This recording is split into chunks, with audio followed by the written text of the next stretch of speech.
Good morning guys! Today is Sunday. So pagising ko, makit na ako dito sa taas para buksan tong bintana at makapasok naman yung hangin at yung sikat ng araw. Fast forward, itong asawa ko nag-iya dun sa Lotus sa grocery sa likod ng itong condo na to dahil may bibilin lang kami. Dito na nga kami sa parking guys. Actually, yung Lotus, sobrang lapit lang nun dito. Nasa likod ng netong condo na to. Pero since nakakatamad maglakad papunta doon, sasakay tayo.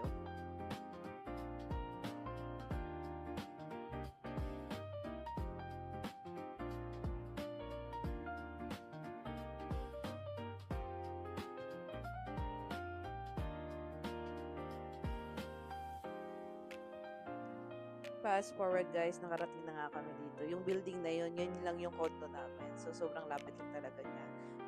Pero bago kami pumasok doon sa loob, iwan muna namin dito si 30 kasi papalinis namin. So, inatay ko na nga yung aking asawa dyan. Dahil naiwan niya yung wallet. So, naglalakad na kami dito. Papunta ng Lotus. So, ito na yung Lotus guys. Yung pangalan niya is Lotus. Kung i-compare ko siya sa mall sa Pilipinas, parang Walter Mart to siya guys. Hindi siya masyadong malaki. Hanggang second floor lang to siya. May mga tinda lang dito. Marami ka rin naman mabibili dito guys kasi marami rin mga tinda dito. Akit na nga kami sa taas dahil doon yung grocery store. So may DIY din dito guys. May mga bilihan ng appliances, ng mga phone, eyeglasses. Marami rin mga pagpipilian dito na pwedeng bilhin.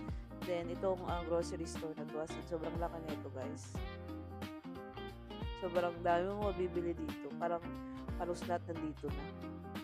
Yan, itutur ko lang kayo dito para naman may idea kayo kung anong klase ng mga grocery store dito sa Malaysia.